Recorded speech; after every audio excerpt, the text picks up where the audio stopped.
السلام علیکم ورحمۃ اللہ وبرکاتہ۔ دوستوں، آج ہم سورہ فاتحہ کے فضائل سماعت کریں گے۔ جناب حضرت ابو سعید بن معلیٰ رضی اللہ تعالیٰ عنہ فرماتے ہیں، میں نماز پڑھ رہا تھا تو مجھے نبی کریم صلی اللہ علیہ وسلم نے بلایا، لیکن میں نے جواب نہ دیا۔ جیسے ہی نماز سے فارغ ہوا، حاضر ہوا اور عرض کی، یا رسول اللہ، میں نماز پڑھ رہا تھا۔ اللہ کے محبوب نے فرمایا، کیا اللہ تعالیٰ نے یہ نہیں فرمایا استجیبوا للہ وللرسول اذا دعاکم، جب اللہ اور اس کے رسول بلائیں تو فوراً حاضر ہو جاؤ۔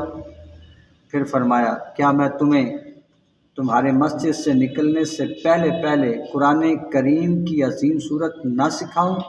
میں نے عرض کیا، یا رسول اللہ سکھائیں۔ تو حضور نے میرا ہاتھ پکڑ لیا، یہاں تک کہ ہم مسجد سے نکلنے والے تھے تو میں نے عرض کی، حضور آپ نے فرمایا تھا مسجد سے نکلنے سے پہلے میں تمہیں قرآن کریم کی عظیم صورت سکھاؤں گا۔ تو آپ صلی اللہ علیہ وسلم نے ارشاد فرمایا، وہ صورت الحمدللہ رب العالمین ہے، یہی سبع مثانی ہے اور یہی قرآن عظیم ہے جو مجھے عطا کی گئی۔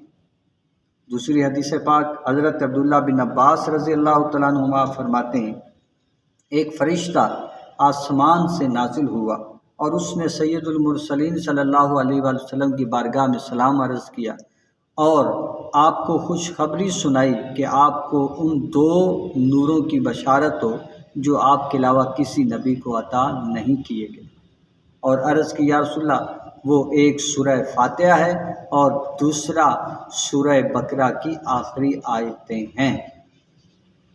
حضرت ابی بن کعب رضی اللہ تعالیٰ عنہ سے روایت ہے، حضور صلی اللہ علیہ وسلم نے ارشاد فرمایا کہ اللہ تعالیٰ نے تورات اور انجیل میں القرآن کی مثل کوئی صورت نازل نہیں فرمائی۔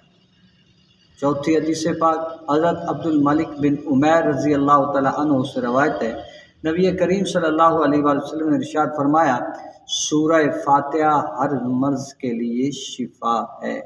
اللہ تعالیٰ ہمیں ان احادیث کو یاد رکھنے، آگے پہنچانے اور ان سے فائدہ حاصل کرنے کی توفیق عطا فرمائے۔